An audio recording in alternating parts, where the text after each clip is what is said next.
Good afternoon, everybody. Good morning, wherever you are. My name is Christina, and it is my pleasure to welcome you to the official unveiling of the MatSight software by PlasmaSolve. Before we begin, let me share some organizational points with you. If at any point throughout the presentation you have a question, feel free to write it into the chat of the Microsoft Teams.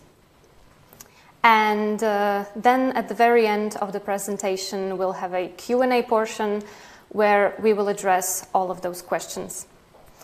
If, however, you would like to ask a question directly, we welcome you to do so as well. But please, again, wait for the very end of the presentation, for the Q&A portion, and use that little raise your hand button to signify that you would like a question to be asked. I'd like to ask you to keep your microphones muted throughout the stream so that we don't get any interruptions. And then, if you would like to ask a question, I will ask you to turn the mic on. Our speaker today will be Adam, our CEO and head of consulting.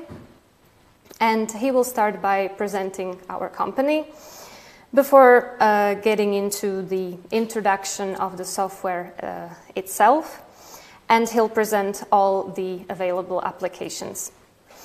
He will cover also the technical specifics of the software and how it is actually run on the computer. Furthermore, he will inform you about the pricing, and he'll also show you how you can utilize MatSight for your projects. So, welcome everyone again, and please, let's give the stage to Adam. Good morning, good afternoon. I looked at the status of the registration for this event not a long time ago, and I was happy for two reasons. I was happy to see that we were just a few people short of 100 people registered for the event. And I was happy to see that about a third of these people were people we already had the chance and the privilege to work with. And so today, before I go into details about PlasmaSolve and MatSight and all this stuff, I want to pause and I want to say thank you. I want to say thank you all for working with us, for trusting us, and for supporting us in those 8 years that PlasmaSolve has been in the market.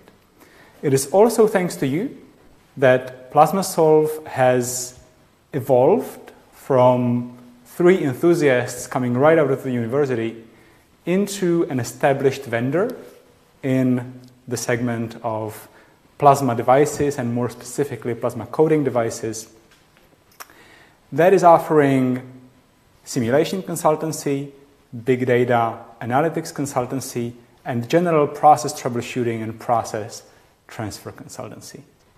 I think we already knew quite a bit about plasma already when we began, but over those 8 years, I dare say that we assembled a team of over 10 subject matter experts who understand not only simulation and plasma, but also the related technologies and all of their strengths and weaknesses, be it PVD, be it PECVD, ion etching, ion sources for ion milling, satellite electric propulsion, or most recently, gas conversion and plasma catalysis. And I feel humbled by the fact that we as a company have been trusted by some of the most influential stakeholders in our industry. I feel humbled by that, and I feel the weight of responsibility on my shoulders for making sure that the intimate details of these people's and these companies' equipment and processes that flows through our company every day remains confidential and remains safe. I'm also sensitive, however, to the question that many of our leads and prospects are asking, and frankly, many of our customers are asking as well. And that is the fact that they actually often appreciate the usefulness of simulation, and they like the predictive capability of what our models and what our software solutions can deliver. But they also ask the question whether it is possible to have these solutions in-house for further prototyping. Because we are sensitive to the fact that sometimes you simply cannot send equipment or process details to a contractor, be it for convenience reasons, contractual reasons, or legal reasons. And so today, I called this meeting together, and I'm so happy that so many of you were able to join, because from this day onward, the answer to this question from our end is a clear and decisive yes.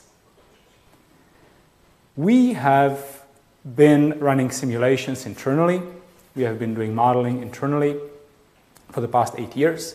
And in those 8 years, we have been continuously improving our software. We made various iterations on it. And over those 8 years, we were never happy enough with it to make a standalone product out of it.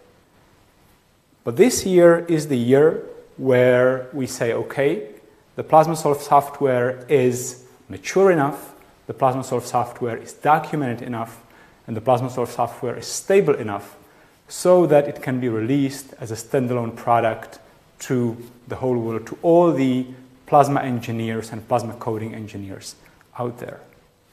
The name of the software is MatSight. That is the brand name we adopted.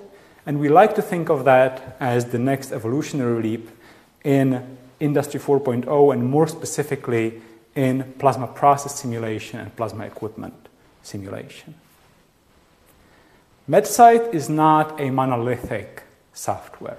It consists of individual simulation modules or apps, each distinct for a specific purpose. The April 2024 lineup, or the series of apps that we are releasing today, is coincidentally a set of 4 simulation applications. All of them perform physics simulation.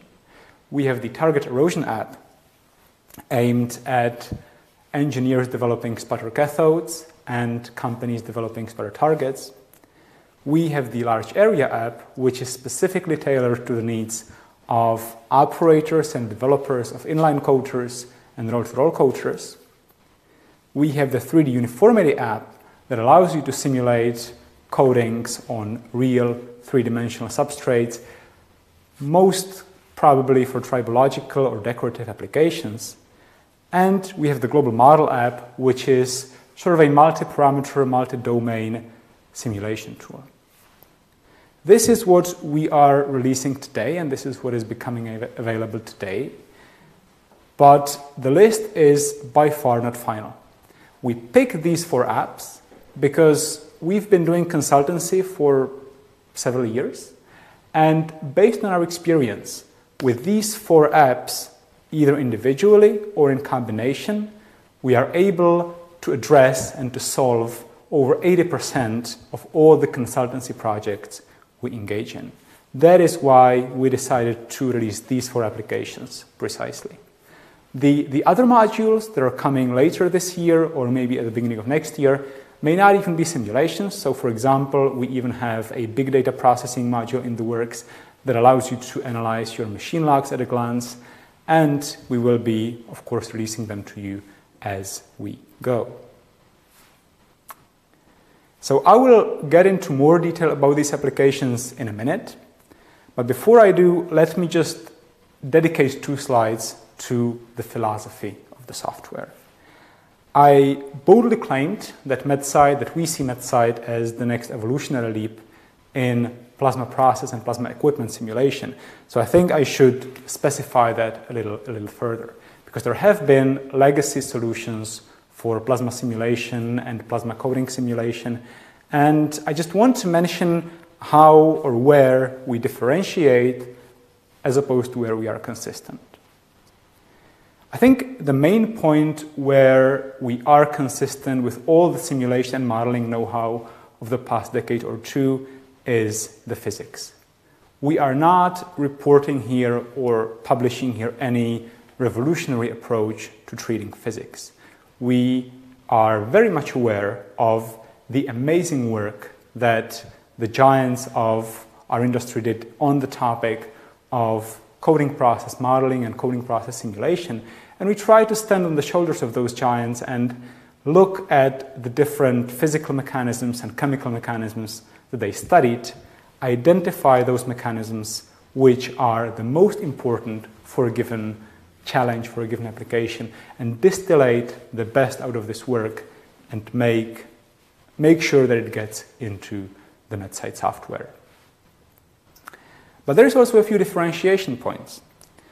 Historically, many codes for plasma modeling, many softwares for plasma modeling were designed in such a way that the numerical algorithm was driving the user interface and the user experience.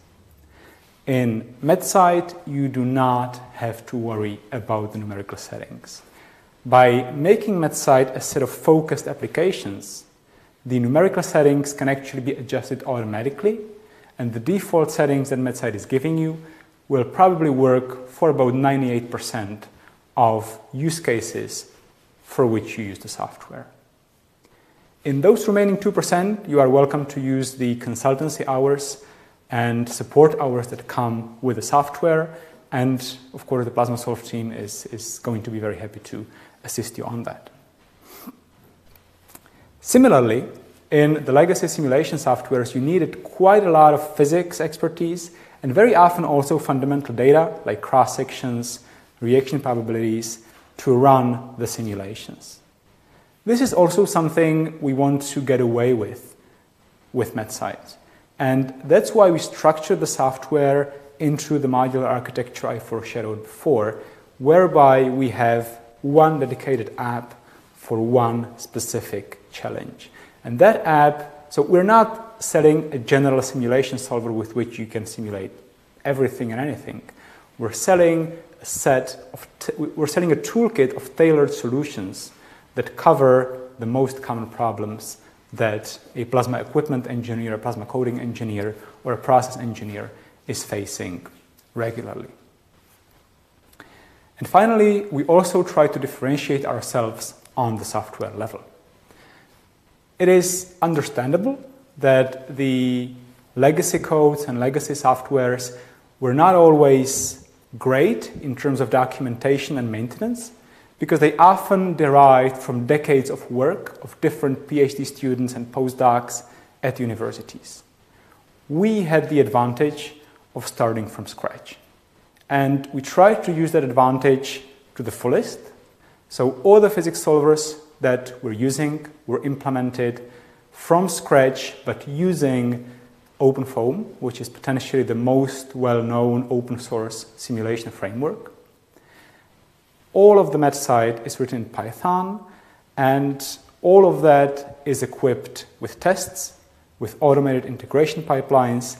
It has a thought-out and modern software architecture, and it has a documented API. So to make it clear, we're not quickly packaging something that we have in-house and trying to make a product of it. We're trying to establish an ecosystem that will not be here for 3 years or 5 years or 10 years, that will be here for 15 years and hopefully even beyond that. So this is kind of the same message in a picture.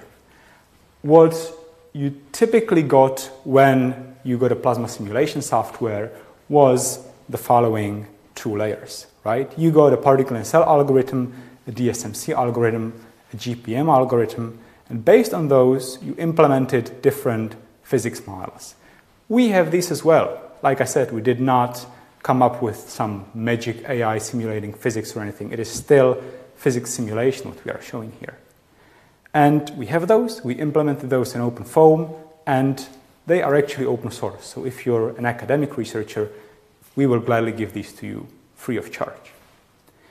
But the MatSight layer that we are introducing today is another extension of these solvers, which saves a lot of work to the operators of the simulation software, because historically, if you wanted to simulate, for example, coating uniformity on 3D parts, well, you had to get a charged particle solver, you had to get a solver for neutral particles, you had to get a Poisson equation solver, and then you had to glue them together and somehow run them to get the simulation result. And along the way, you probably had to, supply some cross-sections, reaction data, and so forth. In the MatSight universe, the predicament is different. you have a 3D uniformity app that already knows that you are going to be simulating 3D uniformity, and it automatically calls the solvers that it needs to perform the simulation. So you, as a user of the 3D uniformity app, specify literally the CAD file of the part that you want to code, the type of process, DC sputtering, arc PVD, high PIMS, PECVD, ion etching. You specify the process power, gas pressure, gas composition, and the throw distance. You click run, the application does the rest and returns to you the spatially resolved coating thickness, coating composition, and energy bombardment on the part that you are coding. So by adding the MatSight layer, we are making the entire simulation process much more user-friendly to coding engineers. And to make that even user-friendlier, each app comes equipped with predefined templates. So even if you buy the 3D Uniformity app, which already is quite user-friendly, I would say, you still get some template configuration files from us. One of them, for example, for 2-axis rotation in DC sputtering, one for 3-axis rotation in arc PVD, and so forth. And you can build on these templates to implement your challenges and implement your processes in the software. So this is what MatSight is. It is an additional layer which makes the simulation procedure much more user-friendly and much faster. So let's have a look at the individual apps. I want to lead in with the Target Erosion app because for many of us doing PVD processes primarily, the target is where everything begins. The Target Erosion app is an application which allows cathode component developers and target manufacturers to ensure that the target material is utilized to the maximum potential. And with this app, you can optimize primarily two quantities. The first is target utilization, that is how big percentage of the target material is used for the deposition as opposed to how much is wasted, and also target lifetime, which is mostly driven by over-erosion and by cross-corner effect. And if you can suppress over-erosion and cross-corner effect, as we will see in an example in a little bit, you can actually prolong the lifetime of the target significantly. In our practical experience from consultancy projects, I think we were able to achieve, by tuning the magnetic field, for example, up to 20% waste reduction in targets by slightly adjusting the magnets. With respect to the lifetime, we were able to get a boost of as much as plus 40%. We're also trying to think about the ROI of these applications for our customers. And we think that, of course, depending on what target materials you are using and how many targets you are running through every day, we think that if the app allows you to utilize 20% more of the target material, then the investment into purchasing the software and running it to optimize your targets and your cathodes could return after as few as 30, 40 targets that you sell or that you burn through, depending on what your company's specialization is. The application is based on a Monte Carlo algorithm tracing electrons and ions in the proximity of the cathodes and anodes. It is tailored to high-power setups in the kilowatt range, and we've applied it successfully all the way from 3-inch magnetrons to 4-meter ones. It supports circular, rectangular, and rotary cathodes, and even if your target has some non-trivial profile or patterned profile, you can actually load it into the simulation because it supports direct import of CAD components either from STL or from step files. The typical output that you get from the target erosion application, the primary output that you get, is of course the number, the target utilization, but what goes hand in hand with it is the spatially resolved erosion rate. Here we see a time snapshot of the erosion rate in a dual sputtering system, in an MF dual sputtering system. So as you're probably guessing, the cathode on the right is the cathode, whereas the other electrode is in this snapshot, the anode. And we can look at it from various angles, and you see that there are clear over-erosion patterns in the corners of the racetrack. You can also sweep through the simulation, visualizing the plasma density and identifying potential hotspots and electron hotspots on the anode or on the opposing cathode, which I dare say is pretty interesting.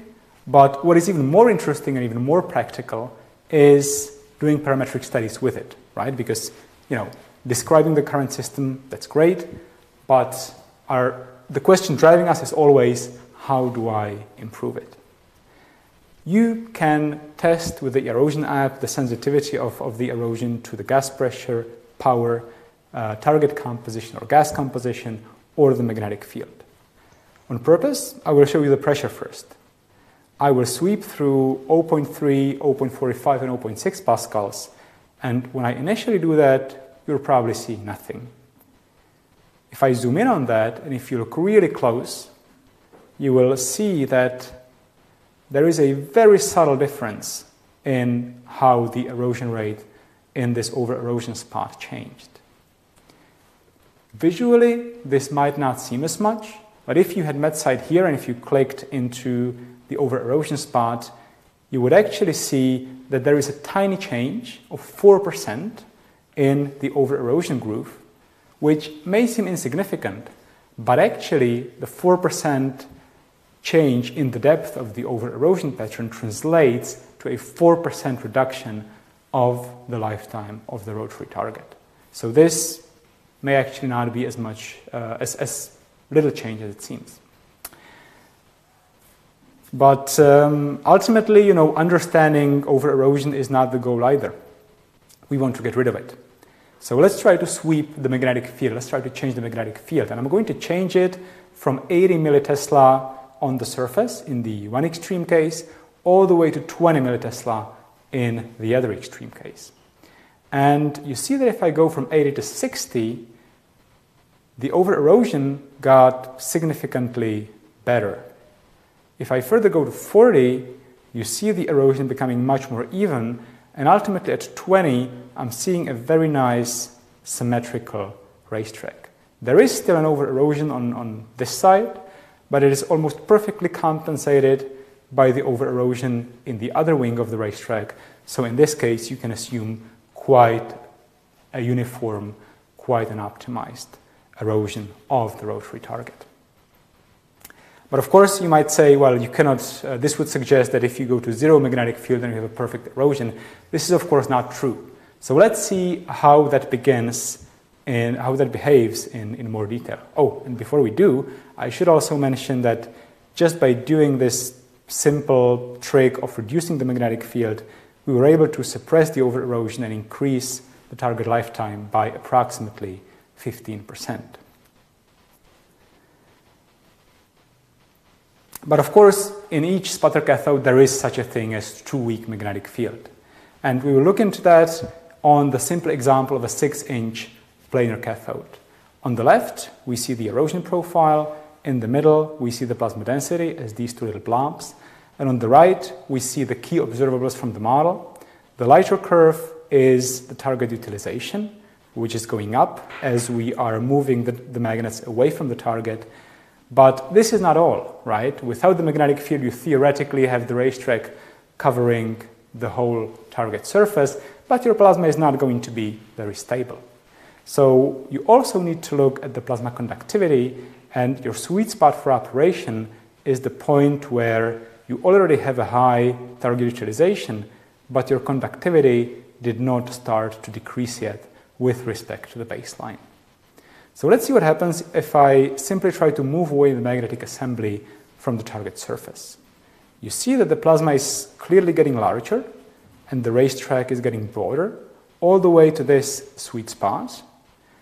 But if I go beyond the sweet spot, you see that the nominal surface area of the racetrack may be increasing, but the plasma is literally flying away because the magnetic field is way too weak. So if I cycle through that again, you can very easily visualize how the plasma and erosion response to the strength of the magnetic field and make the decision what is the ideal distance of the target surface and the magnetic assembly. In this specific case, we went from 20% target utilization to 35%. So by finding the right magnet position, the target utilization in this specific scenario nearly doubled. And before we move on to the next step, I want to comment on the computation times. The large 1 meter or half a meter industrial setup takes 12 hours to compute on a 36-core machine. If you want to extrapolate to 4-meter cathodes, you can essentially apply a linear extrapolation. So in this case, the whole geometry was about 1 meter long. So for a 4-meter cathode, you could expect something like 48 to 60 hours. This is certainly faster than building the cathode prototype. It's probably even faster than doing experiments with existing cathode prototypes and comparing them. On the smaller setup with a 6-inch planar target, you can get the result in as little as 1.5 hours. So this is a very fast computation time, I would say. Okay, so this was about the Target Erosion App, but of course eroding the target and designing a proper cathode is important, but ultimately the product we are after is the coating. And we want to understand how the coating affects what grows on the substrate. For those of you who are doing that in inline coaters, roll-to-roll coaters, generally in large area applications, we have devised the MatSight Large Area App. And the MatSight Large Area App does effectively simulate how a given racetrack, how a given cathode imprint propagates onto the substrate and how it affects the film thickness, the film composition, and indirectly the film properties. You can use it to design fixtures that improve your coating thickness distribution. You can also use it in drum coaters or batch coaters to reduce the top, middle, bottom thickness variation. And it also generally allows you to maintain a constant deposition rate over the target lifetime by tuning the cathode distance, cathode tilt, cathode angle, power, or current during the lifetime of your process. For example, if your target gets 1 centimeter thinner during the process, you can use the app to find the new current set point position rate. Now, if you're running inline coaters, I will be so bold and say that the ROI here is nearly instant. Whenever you need to make a change, whenever you need to make a modification, you know best how much it costs to have a downtime of 1 day or 2 days on an inline coater just to test a hypothesis. So if you are doing any development, any upscaling, any retrofitting on an inline coater, I dare say that using simulation in that process has a nearly instant return on investment. The large area deposition application again works on the basis of kinetic treatment of sputtered particles traveling between the cathode and the substrate, and it supports DC, MF, and HIPM sputtering alike. It supports flat and curved substrates which are moving, and just like the Target Erosion App, it allows you to import the geometries directly from CAD files so that you don't have to draw any elaborate geometries yourself, and you simply ask your construction department to send over the step files, which they just simplify a little bit.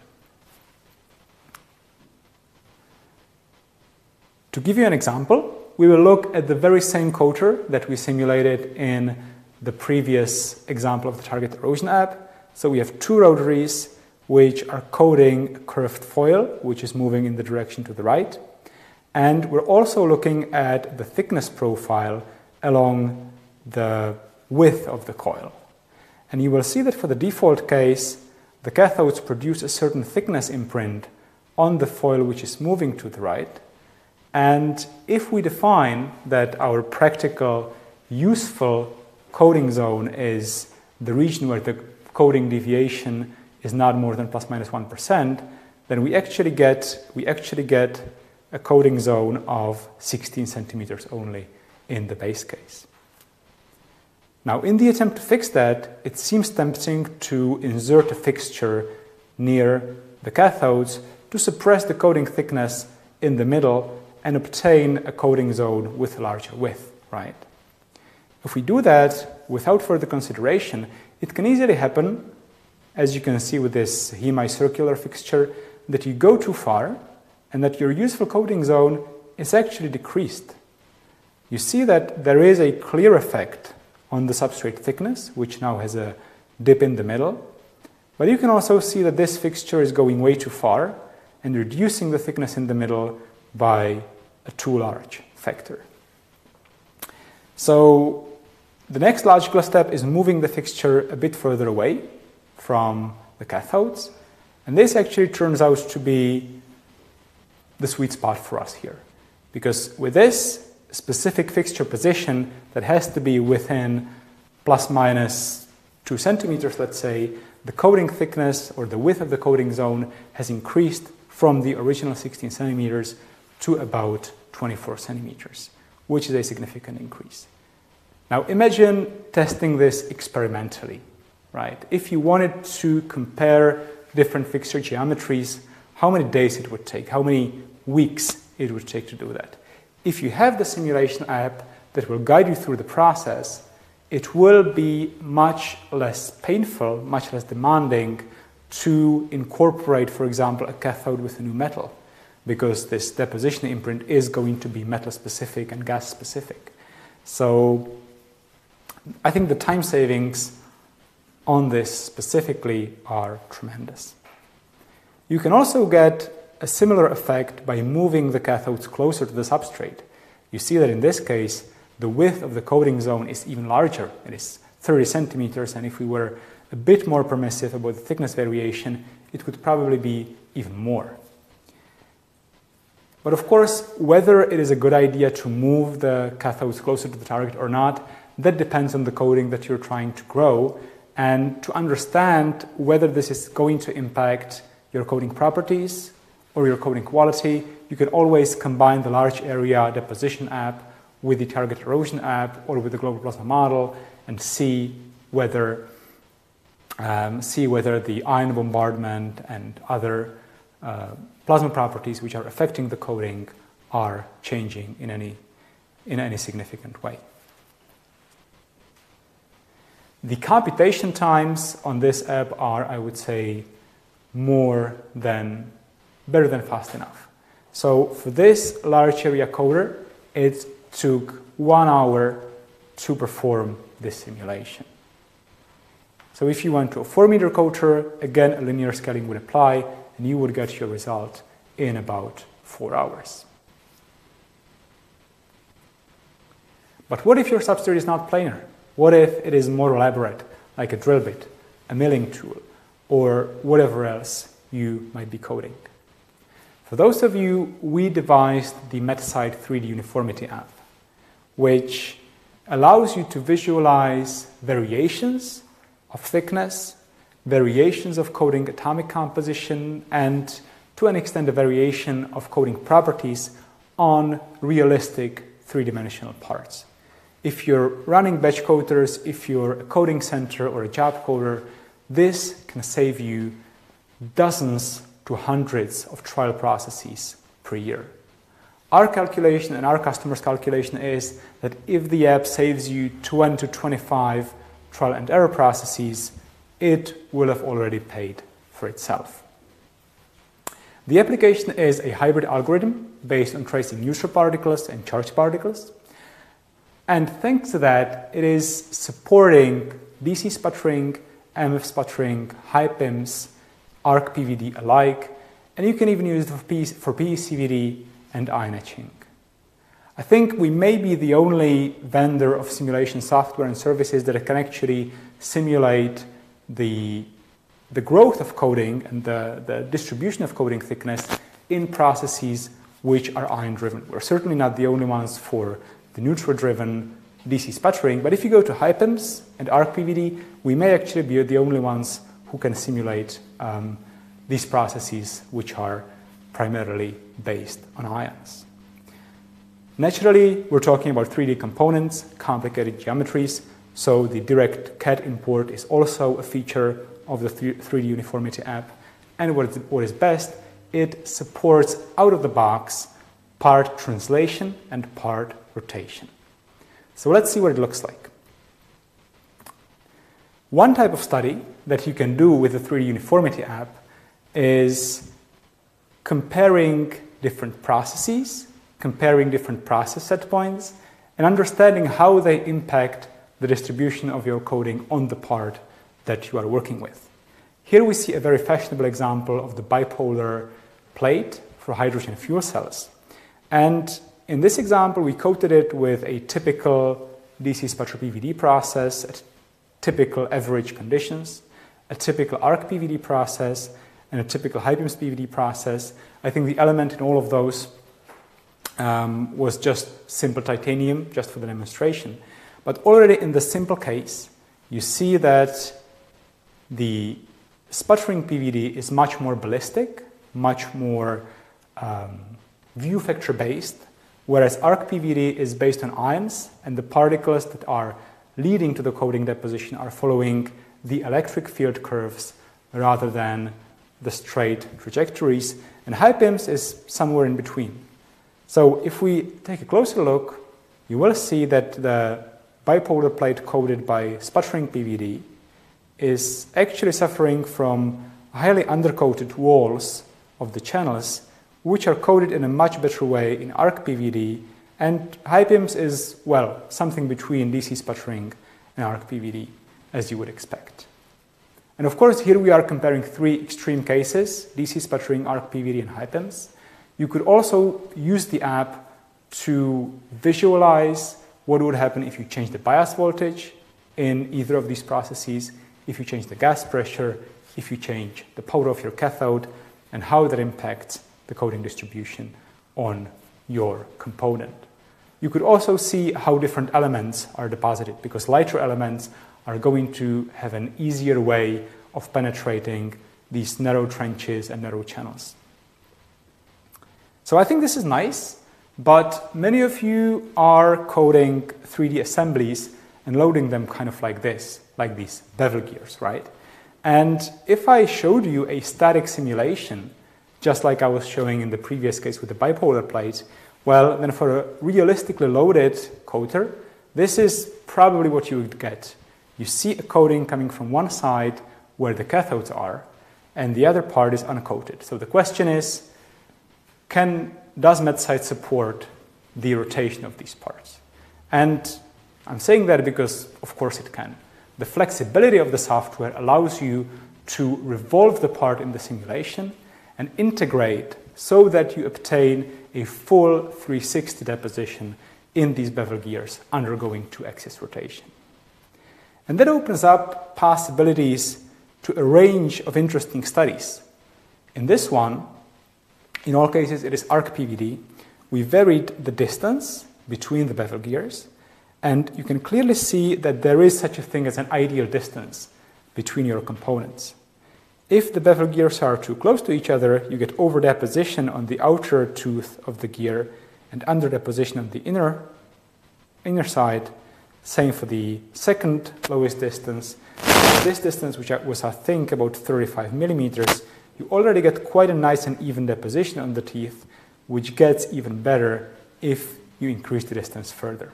And then, depending on your thickness goal, you can use MatSight, you can use the 3D Uniformity app to design the optimum loading of your coater and of your components that you are coding. But I looked at the list of people who registered, and there were at least 20 people doing tribological and decorative coatings. In those coders, you're running 3-axis rotation, usually, and I bet you are wondering whether MatSight can do that as well. Well, I'm happy to say that it can.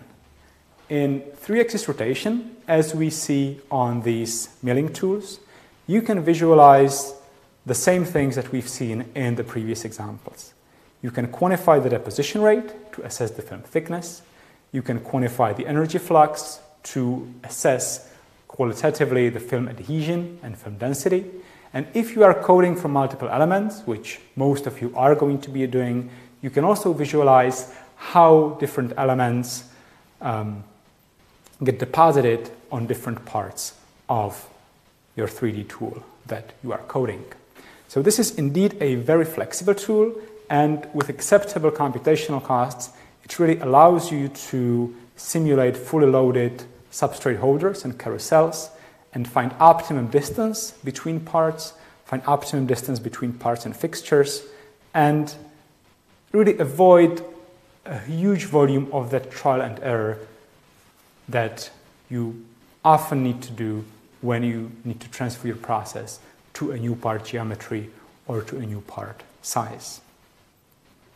The computation times on the Uniformity app are, I dare say, acceptable. It is in the order of hours on a 36-core machine. For the fully loaded rotating carousel box, it is about 10 hours, including all the rotations. Now, I have to admit one thing. We don't run those simulations that take 10 hours. I mean, we do sometimes, but it is not always the most logical thing to do. For example, if you want to optimize just the top fixture position, you don't need all the detail in your simulation to find the right position of the top plate, right?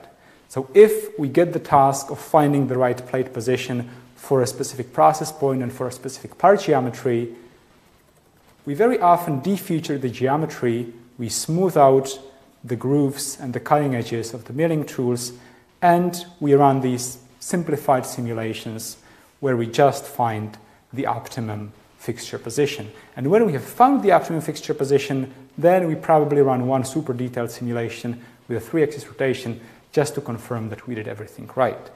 But in these simplified layouts, even 3-axis rotation can be completed in as little as 1 hour of simulation time. And the last app that I want to talk about is the MatSight Global Model. In terms of visuals and visualizations, this is a bit of a difficult one because this one does not have any fancy 3-dimensional output. The global model is a simulation tool for multi-domain dynamic systems where plasma is the key component.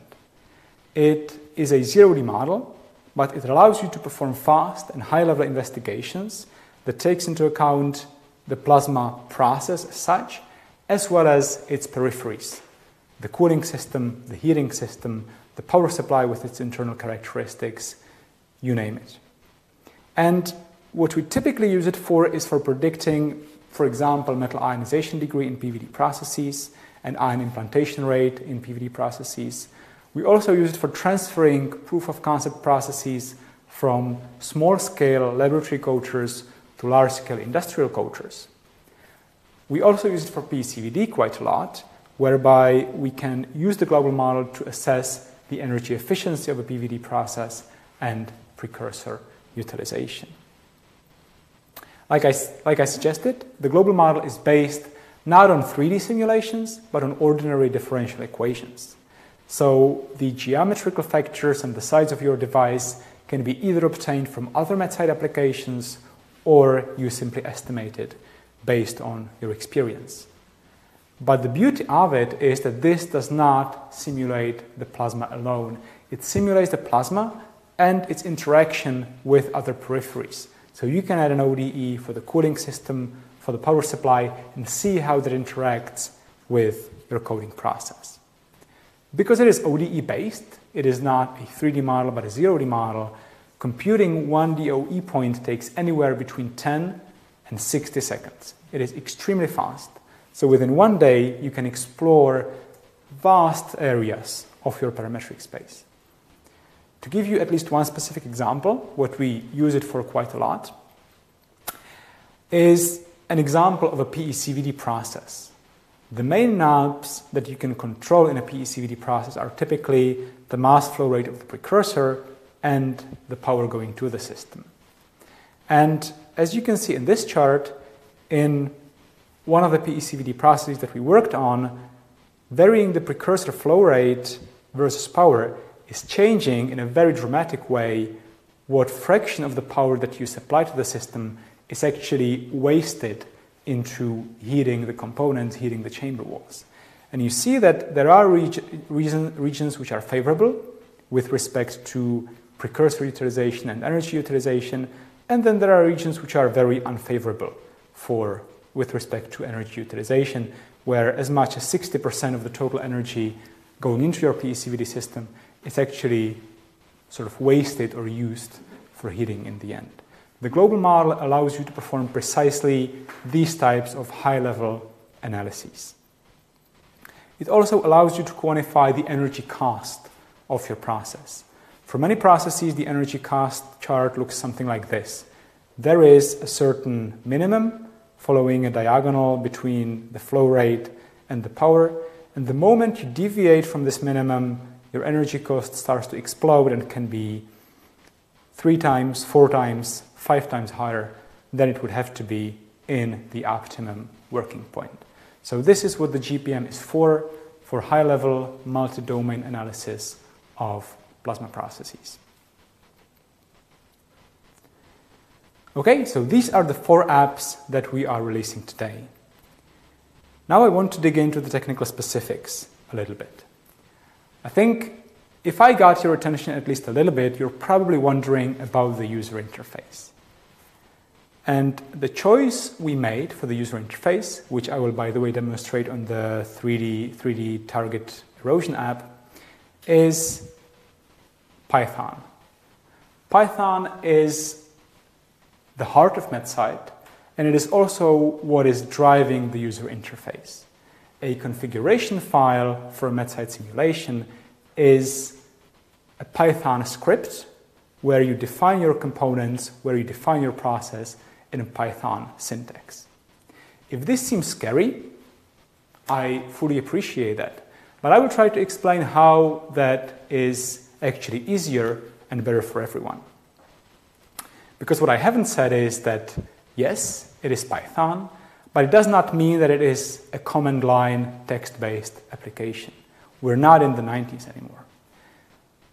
Yes, the configuration file is a Python script, but you can run the Python script either in the fully automated mode, where you just see logs and textual output, or you can run it in the interactive mode, where the application interface pops up and starts talking to you in the points where you need it the most. So let's see how that works on the example of the Target Erosion app. If you are a user of the Target Erosion app, you indeed have to use the Python syntax to define your simulation. That may sound as a disadvantage, but it may also be an advantage because you can leverage for loops, you can leverage automations, you can use the simulation to generate an automatic report in a PDF or a Microsoft Word. So you get really a lot of flexibility of what you can do with the MatSight simulations and how you can integrate them into pipelines. But on the side of the Python script, you have to define your process by its pressure, temperature, gas type. You define your target through its geometry file, voltage, and power. And you define all the other terminals, again, through their cat file and their potential. Then you merge all these components together in a simulation object. And as you can see, yes, this is Python syntax, but this is essentially, if you are not proficient in Python, you can consider this a textual configuration file, right? And then you have 2 options. You run either simulation.run or you run simulation run interactive. And you either get the automated batch mode, where you get no visual information throughout the simulation run. This is ideal for automated parametric studies, for automated optimization studies. Or you run the interactive mode, which I will demonstrate right now. In the interactive mode, you simply run the Python script you simply run the Python script in which your simulation configuration is contained. So this is potentially the only point where you have to open your terminal and you type Python and the name of the simulation script. When I do that, the simulation configuration is loaded from the configuration script, and I receive in a web browser window, which is of course running on your computer, a visualization interface that allows you to check that all the components from your CAD files have been loaded correctly, they are in the right place, they have the right dimensions, and that the boundary conditions have been assigned accordingly. We're looking at the example of the Target Erosion App, right? So we see two cathodes there with an anode in the middle, but it is very important to make sure that your magnetic field is aligning with the geometry really well, for which you have the Geometry and B Field tab. The Geometry and B Field shows you the magnetic field in your computational geometry. You have access to various slices, so you can see what it looks like in space. And most importantly, you can check the alignment of the magnetic field with your cathodes and make sure that nothing got wrong in the process and that your magnets are indeed placed in the cathode. So before you commit and before you run the 12-hour simulation, you have an interface which assures you that everything is set up correctly. If you are a more proficient user, you can also have a look at the computational mesh, which is the discrete approximation of your simulation geometry. And you can make sure that all the key features, all the key components are resolved in sufficient detail. And if you suspect that they are not, you can always go back to the drawing board and refine the mesh size. Now, if you are happy with the pre-processing, if you're happy with what the simulation setup looks like, you can simply close the pre-processing window and we will see what happens. So if you go and click the pre-processing window, you see that you get a prompt from the simulation asking you whether the mesh and geometry were okay and whether you want to continue with the simulation. You could press no, and then your pipeline terminates. You go back to your Python configuration file, you make the fixes, and you rerun everything again. But I was actually quite happy with what I saw, so I'm going to click yes, and this is the place where the simulation would run. Of course, it would run for some 12 hours, so we just have a placeholder. And if the actual simulation was running, you would be getting useful analytics and monitoring data. After the simulation completes, you get access to the primary observable of this specific simulation app, which is the target erosion. So you can find the right angle to look at it, you can quantify the over erosion, and you can also look at the plasma distribution in this system, which is accessible to you through a series of three-dimensional slices. So here you see the typical plasma lobes in front of the cathode, and you see how the plasma is grounding itself to the opposing electrode, which is in this part of the period acting as the anode. You can move around these slides, identifying whether there are anode hotspots or other electron hotspots in your system. And you can also look at the plasma, how is that distributed in the region between your cathode and your substrate, and make deductions, make extrapolations into what the ion bombardment on your substrate is going to look like. So this is how MatSight talks to you. It is a Python-based package. The simulation configuration file is a Python script, but when you run it, you actually get all of this interactivity. So we're trying to combine the best of both worlds, right? If you want to run a series of single simulations, you probably don't mind having to configure them through a Python script. And if you want to run a parametric study or an optimization study, you are going to be so happy about the fact that this is in Python, because you can change fixture positions using for loops.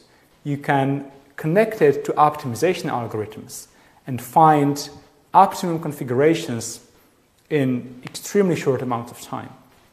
And we're not entirely closed to the idea that at some point we will make a graphical user interface also for the simulation setup, but we want to hear your feedback first.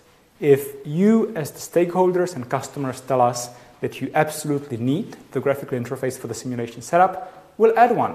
That's what will happen. But in the first iteration, we have the Python interface, and we want to hear how you like it. Because we think that wherever you need the interactivity, we have the interactivity that you need. So, I'm almost getting to the end here. One last property I want to mention are horizontal and vertical integrations. This is also something which is enabled to a great extent by using Python and modern technologies.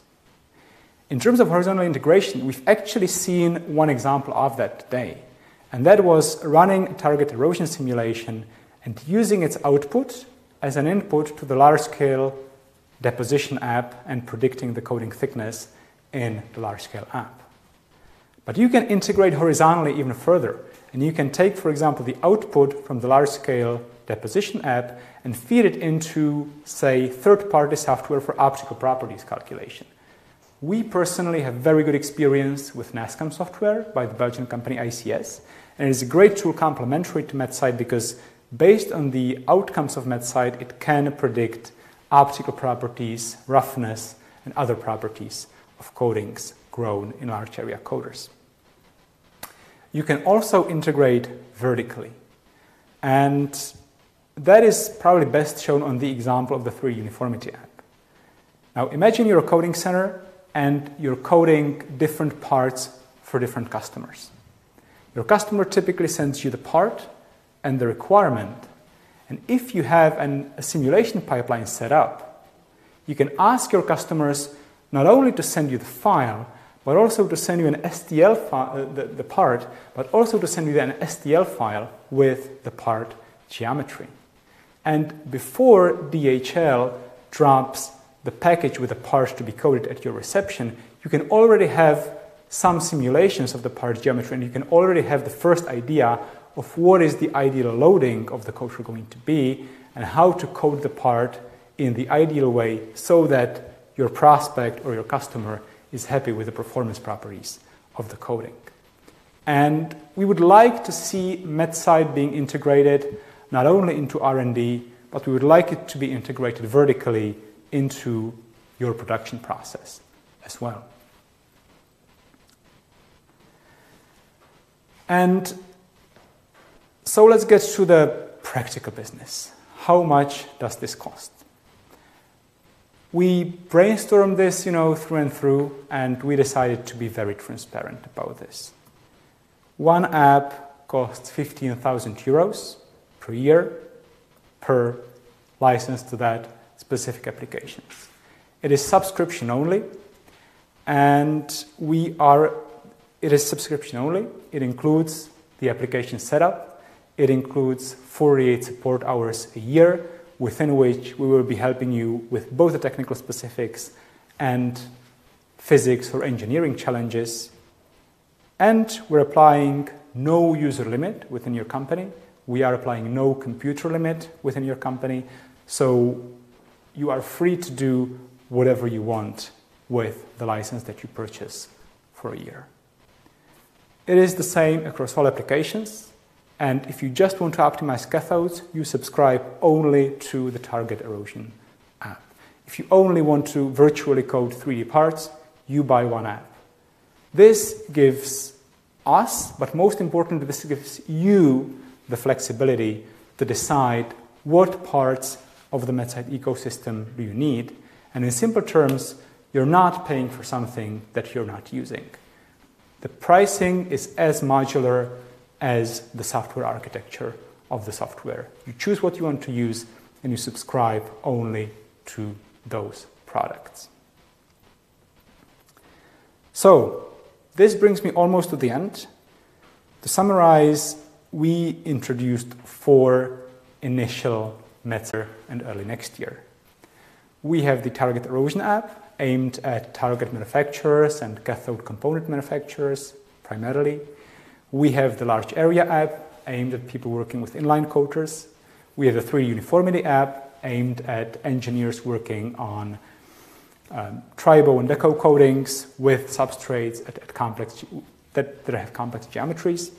And we are giving you the Global Model App, which is a more high-level, multi-domain analytics tool, helping you understand how the plasma subsystem interacts with other subsystems in your coating equipment. If you like this, and I hope many of you did, you're probably wondering what next. And depending on your expectations, depending on your experience, there are two ways this could play out.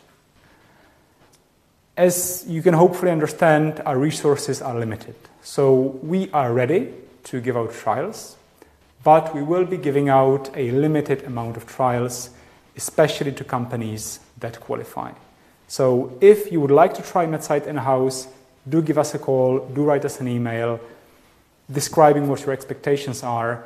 And if you're a coating center, if you are a company developing cathodes, large area coaters that can dedicate at least half an FTE to learning with MatSight over the course of the next 4 or 5 weeks until they are proficient with it, then you probably qualify for a free trial. If you would like to see how MatSight performs in your specific use case without having to dedicate a person from your team to work with it, then we recommend to engage in a qualification project. A qualification project is when we do the simulation for you using MatSight. We simulate a case or a problem that you already understand, and then you tell us how accurate MatSight actually was in simulating that problem. We can even do it as a fully blind test. You give us a part that you already coded, you give us the process conditions, we simulate what the thickness was, and then you tell us if we were right or wrong.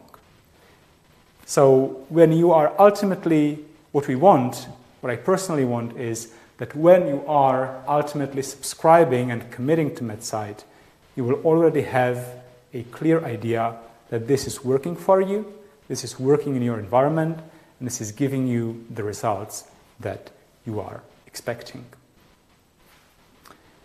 So with this, that is all I had to say today. I will be super happy if as many of you as possible get in touch, because even if you're not buying MatSight tomorrow or the day after tomorrow, we are still super excited to hear your feedback. We're still super excited to hear your thoughts, and that's what drives us forward. That's what will help us make the software even better. Perfect. Thank you, Adam, for this very comprehensive introduction to our software. And with this, I would like to open the Q&A portion of this event. If you have any questions, feel free to write them or raise your hand. And before any pop up here, I have actually received a couple in my direct messages, so maybe we can open up with those. So there was one of our clients asking whether there is a certain library of materials within the apps. So, for example, if they want to use a titanium target or chromium target, how easy it is to vary these materials? That is a very good question. So yes, there is a database of materials, and there are actually two databases of materials. You need one for the gases.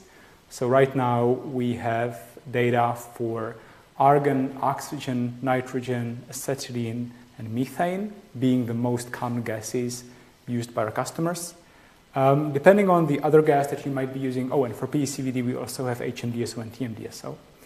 And depending on the gas you might be using, it may be easier or more difficult to implement another gas, depending on what fundamental data is available. But I think we already have the gases that will cover 95% of plasma coating processes. On materials, the material database is constantly growing. I will not even enumerate the materials that we already have in it. It is basically all metals, nitrides of most metals that are being deposited as nitrides, quite a few oxides at this point, some carbides. It is constantly growing. So depending on what material you are depositing, we probably have its fundamental data. And if not, it is an effort of 1-2 days to dig into literature and find those fundamental data for you, which we're always happy to do. Well, that's great news then. And I have another one here in my messages. One client is interested whether the 3D uniformity app is considering the plasma sheath or whether there is some sort of approximation. No, it is considering the plasma sheath. If you have a denser plasma, the sheath is going to get thinner. If you have a more dilute plasma, it's going to get thicker. It explicitly solves the Poisson equation and it computes the actual sheath as it looks like around the part. If you have more parts next to each other, the 3D uniformity app can detect whether their sheets will be overlapping or not and what implications it's going to have on the thickness uniformity. So of course there's approximations. I mean, all of physics is an approximation, but the sheath is treated explicitly and fully numerically. Perfect. I'm looking at the Teams call and nobody here seems to be interested in asking any questions. So I believe that's... Oh, no, we have one. So Matthew is asking, I'll just read it directly. Yeah. If my timeline will not let me start your free in-house trials until later in the year, will I still be able to do in-house trials or is that just a limited time offer? There is no limitation on the offer at this point. If your time frame is the end of the year, it's still great if you let us know today or tomorrow or next week. We can put you on our calendar and we can, we'll count with you and make sure that there is some effort available at the end of the year. So no worries. But in any case, it's good if you could, let us know in advance. We'll reserve that time for you and then you'll get the results when you need them. Mm-hmm. Is anybody else interested in knowing something, or are you already considering your budgets? I talk. I was writing, but easier if I talk. Definitely. Hello. Hi. It's Aurélien from Cluny. Does MatSight record the particle flux, or does it only give the final thickness? What we can call the thickness? Yeah, so MatSight records the particle flux. If you have different particle species, you can compare, for example, the flux of lighter species like silicon and heavier species like tungsten. You can see how they compare relatively and whether, for example, you have regions which are more rich in silicon, which are more rich in a different component. And the apps also record particle energy, which is something you can correlate with the coating properties. If you suspect that some parts of your substrate are receiving insufficient ion bombardment, then MatSight will tell you. It does not directly predict the properties of the coatings, like hardness, intrinsic stress, and so on. We actually have a solution for that, but that is coming at the earliest next year. But already with all the particle fluxes, you can predict the atomic composition, you can predict the thickness or the deposition rate in terms of mass, and if you know the density, then the deposition rate in terms of thickness, and you can correlate the energy flux with the mechanical and other properties of the coating. So can you provide the history of kind of direction distribution of during the coating on each position of a sample, for example? How the coating was growing? Not the growth, just before, how the particle imping on the substrate during the growth, but it's not directly. What we can use after that in NASCAM, for example. Yeah. In NASCAM. Yes, so specifically in NASCAM, we coupled it to NASCAM several times.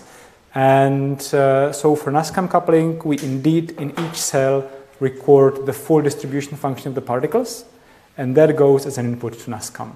So really in each cell, there is the full distribution function in terms of angular distribution and velocity, magnitude distribution, and that goes into NASCAM as the full input. So, of course, this data is very large. So if you're not coupling the simulation to NASCAM, then you don't need all this detailed information. But you can turn on what we call the advanced output, and then you get the distributions in each cell and feed them into NASCAM or do some further research with them. Thank you. Thank you for that question. It's lovely to interact with you directly. Great. So others, please join in if you're interested.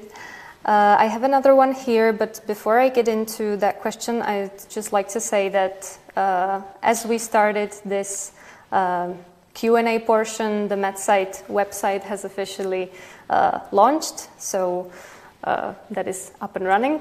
Yeah.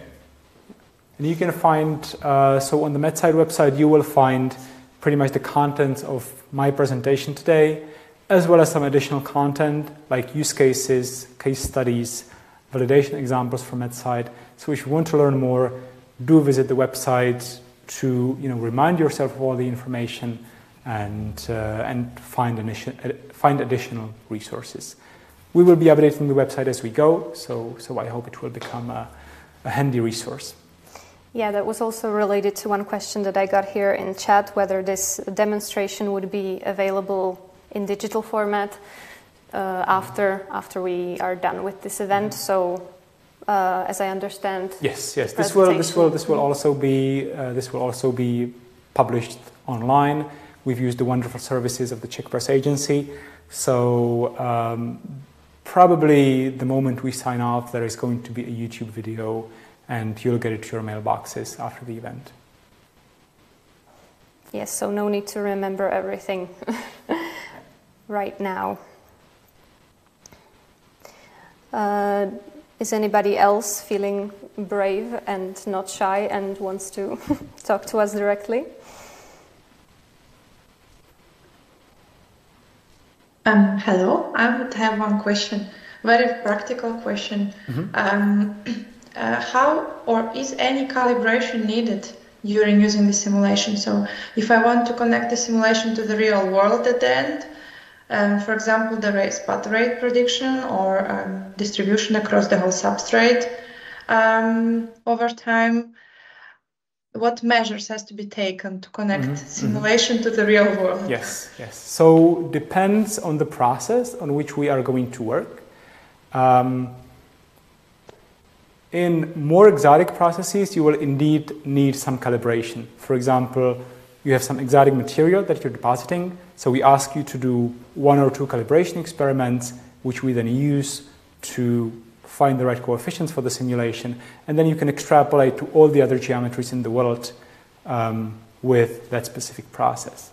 However, and that's a great question on the bat, because for most standard materials, we have enough knowledge and enough experience to do a fully ab initio simulation. So if somebody from the hard coating world comes to us and say that they are growing titanium nitride or aluminum nitride or chrome nitride, we don't ask them for any calibration data. We just do the simulation and it works. Of course, if you're doing something fancier, doping with elements which are not that common, then we might request some calibration data from MatSight for your specific MatSight application. But the important thing is that if you sort of give us any calibration data, that data is yours. The calibration data that we are using sort of freely are calibration data from papers, from literature. In the glass coatings world, yes, I would say the most common elements like zirconia, titanium, silicon, silver. We have data for these elements, and I would be confident enough to do the simulation without experimental inputs. but of course, if there are experimental inputs that you can provide, it only improves everyone's sleep and everyone's confidence. But there is more and more materials and more processes, because the processes are relatively standard, that we can simulate without any experimental calibration or experimental inputs. Thank you. Thanks for the question. Thank you. Lovely to meet more people here in the room with us.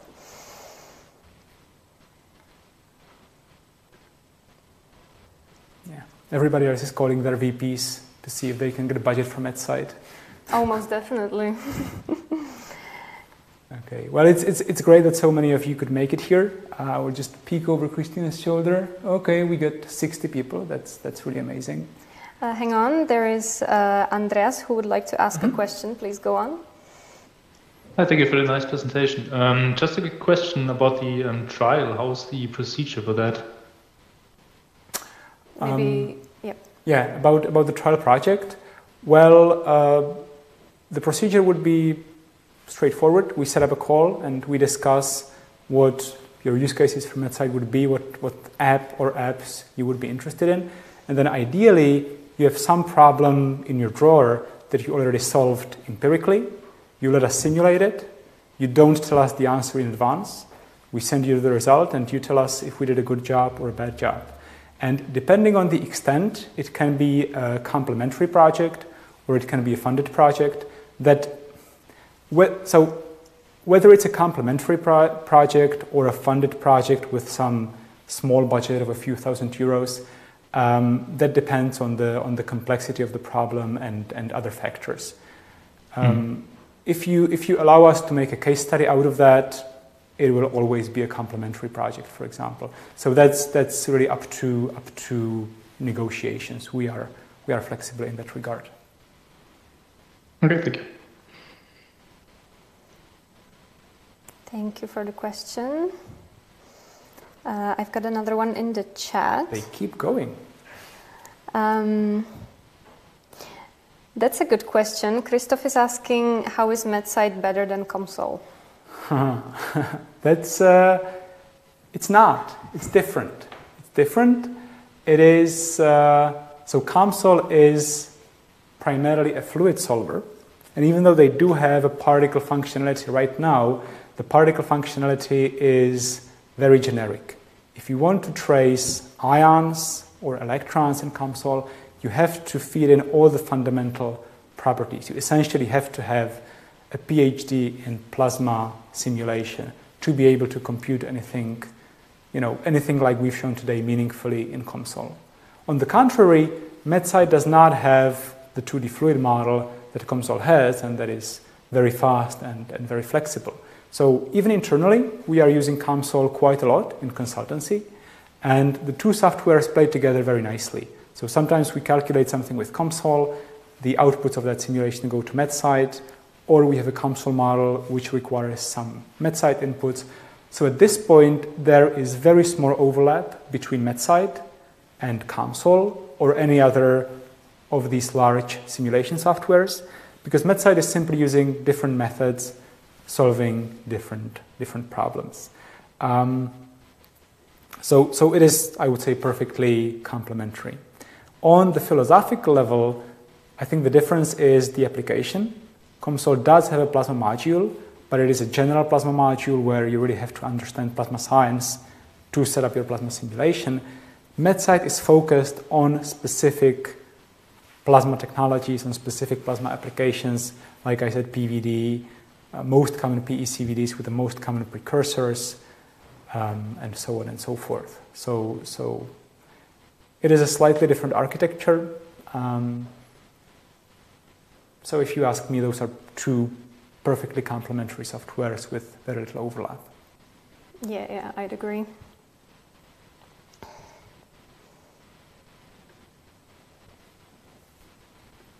So yeah, let's give everyone a few more minutes. Maybe in the meantime, I just want to mention that on the website there is also the information where you can meet us next. Because, for me, you're like tiny people in a computer right now.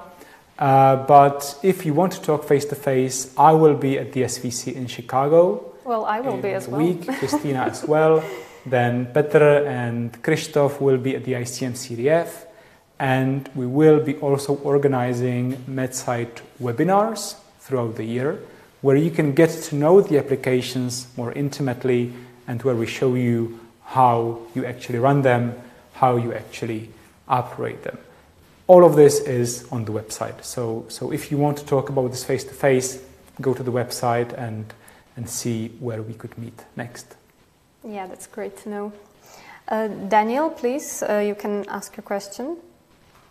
Yes, thank you. First I want to say thank you very much for a nice presentation and very good work. So really impressive. Thank you, Daniel. And I have a question regarding how far you are in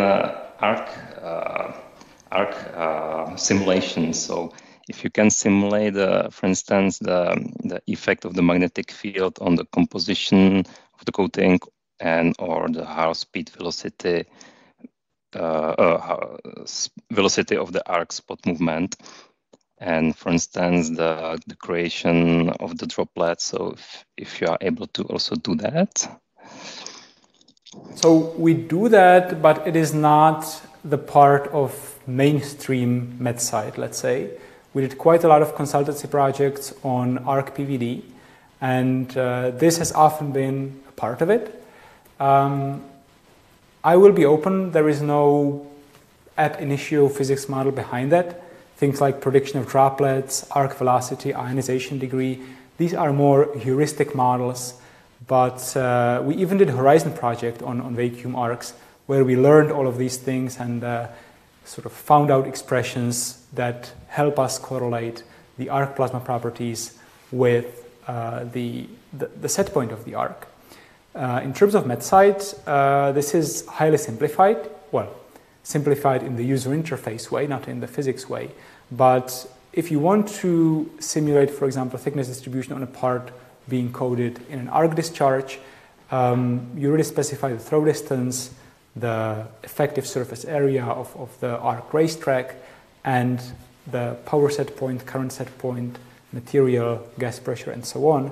And that interpolates in our database of arc plasma properties and sets the boundary condition correctly. But yeah, I think about that, I would honestly think that maybe a consultancy project is a more fitting vehicle for investigating these things.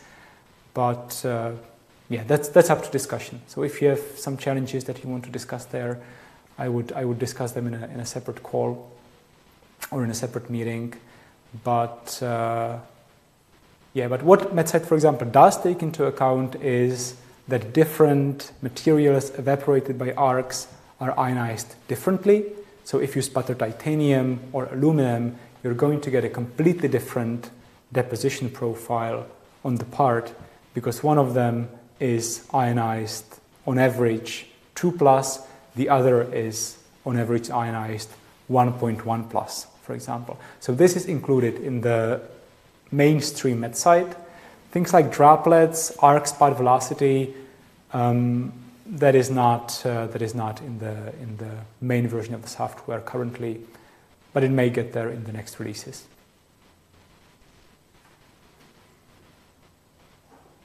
Thank you, Daniel, for the question. Yeah, thank you.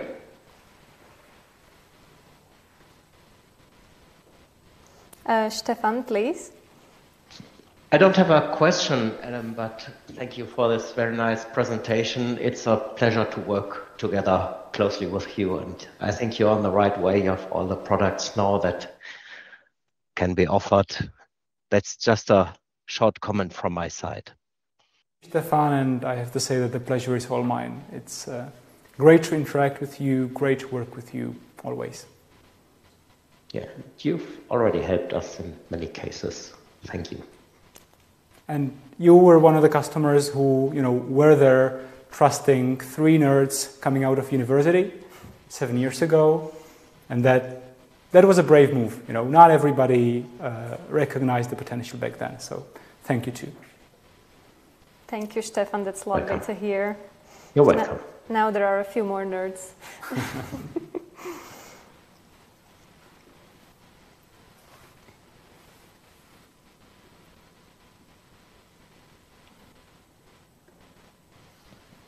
Okay, so I'm not sure how we're doing on time, but I think we're already way overdue. So if there are no further questions, it has been a tremendous honor of having you all here. I'm super happy that you found the time. Those of you on the US East Coast, thank you for getting up earlier. And like I said, if you have more questions, you either have my own email at obrusnik@plasmasolve.com, or you can use the generic MatSight email. And yeah, we're here for you.